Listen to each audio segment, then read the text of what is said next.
नमस्कार साथियों। प्रायः हम लोग सरकार शब्द का प्रयोग करते रहते हैं, तो हमें ये समझना होता है कि सरकार है क्या चीज़। देखिए, सरकार वास्तव में राज्य का सबसे शक्तिशाली संगठन होता है। समाज जब राज्य की परिकल्पना करता है, जिसकी हम लोग पहले चर्चा कर चुके हैं, तो राज्य का सबसे शक्तिशाली संगठन होता है सरकार, जो कि राज्य की संप्रभु शक्तियों का प्रयोग करता है। और संप्रभु शक्तियों का प्रयोग करके वो वास्तव में राज्य के प्रतिनिधि के रूप में काम करता है। तो जब हम राज्य को कहते हैं कि राज्य एक अमूर्त संस्था है, तो उस अमूर्त संस्था की एक मूर्त प्रतिनिधि होता है, जिसको हम देख सकें कि वास्तव में राज्य का प्रतिनिधि कौन है। सरकार हमें हमेशा दिखाई देती है, तो राज्य तो नहीं दिखाई देता, लेकिन सरकार हमको हर जगह दिखाई देती है। और ये सरकार ही है जो कि राज्य की इच्छा शक्ति का निर्धारण करती है, राज्य की इच्छा शक्ति की अभिव्यक्ति करती है, और राज्य की इच्छा शक्ति का क्रियान्वयन भी वही करती है।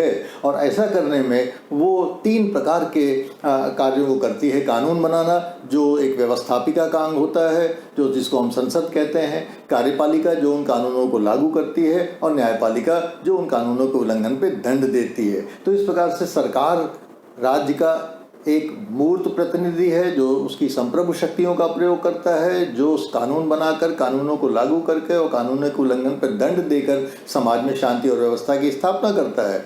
लेकिन किसी भी राज्य में, किसी भी समाज में जो सरकार होती है, वो निरंकुश न होने पाए, इसलिए उस पर अंकुश लगाने के लिए एक संविधान होता है, जो सरकार की शक्तियों को सीमित करता है। क्योंकि राज्य तो संप्रभु है, वो कुछ भी कर सकता है, लेकिन उसका जो प्रतिनिधि है सरकार, वो निरंकुश न हो जाए, कुछ ऐसा न करने लगे जिससे कि लोगों को नुकसान हो, फायदे के बजाय लोगों को स्वतंत्रताओं की बहुत ज़्यादा उस पर प्रतिबंध लग जाए, ऐसा न हो सके। इसलिए संविधान सरकार की शक्तियों के प्रयोग पर कुछ परिसीमन करता है, उस पर कुछ अंकुश लगाता है और देखता है कि सरकार अपनी शक्तियों का इस प्रकार से प्रयोग करे कि नागरिकों के ऊपर किसी प्रकार का अनावश्यक अवरोध उनकी स्वतंत्रताओं पर न रख सके।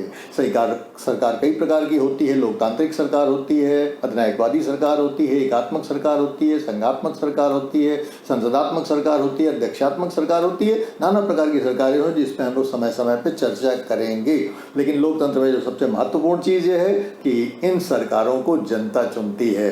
लेकिन एक खास बात का ध्यान रखिएगा कि लोकतंत्र में सरकार के 3 अंग होते हैं, व्यवस्थापिका, कार्यपालिका और न्यायपालिका। व्यवस्थापिका और कार्यपालिका को तो जनता चुनती है, लेकिन न्यायपालिका का निर्वाचन नहीं किया जाता, न्यायपालिका की नियुक्ति होती है। ये लोकतंत्र में एक विचित्रता है, जो कि हमें ध्यान रखना है कि लोकतंत्र की एक संस्था प्रतिनिधि नहीं होती है, वो वास्तव में नियुक्त होती है। तो इस प्रकार से सरकार राज्य की मूर्त प्रतिनिधि संस्था है, जो उसकी सर्वशक्ति संप्रभुता का प्रयोग करती है। Thank you.